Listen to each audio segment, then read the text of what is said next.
Binafsi niwashukuru sana Pepsi.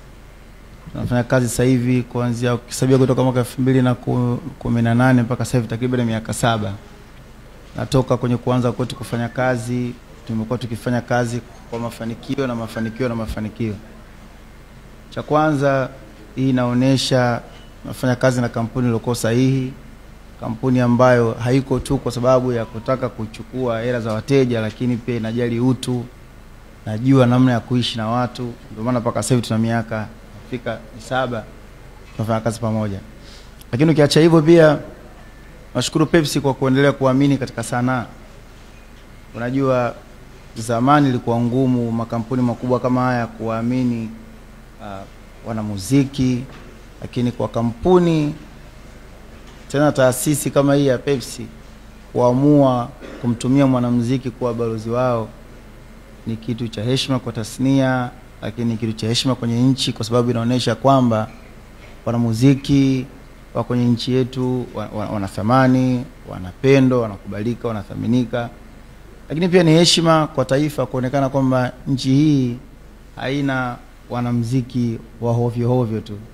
Kwa sababu najua zamani ilikuwa wanaweza kuchukuliwa mastaa kutoka nchi za nje ndio picha zao zinatumika, lakini sasa hivi tunatumika sisi kutoka hapa Tanzania, maana yake kama wanamuziki, kama industry nzima ya muziki, waandishi wa habari na nchi kwa ujumla. Tumefanya kazi kubwa ya kuhakikisha kwamba chapa zetu za kimuziki zinakuwa zina thamani, zinaweza kushirikiana na taasisi kubwa kama hizi.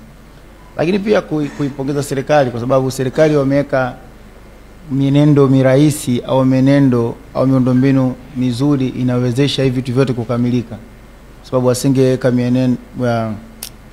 miundombinu rahisi, pengine ingekuwa tabu kwa sisi kufanya muziki, na hata kama tungefanya muziki tungefanikiwa, wasingeweka pia miundombinu sahihi, pengine ingekuwa tabu kwa kampuni kama Pepsi kuwekeza hapa.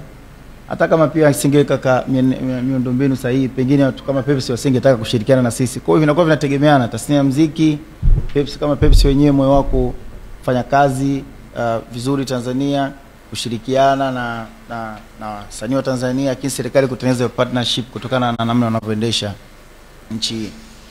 Lakini niwashukuru waandishi, jangu hapa nawashukuru waandishi. Tunashukuru kwa sababu mna play part kubwa sana katika mafanikio ya maisha yetu. Wengi wetu tunakutana katika mambo tofauti, wakati mwingine tunasemana, wakati mwingine tunasifiana, lakini vyote hivyo ndio vinajenga brand, vyote vinafanya vinatukuza, vyote vinasababisha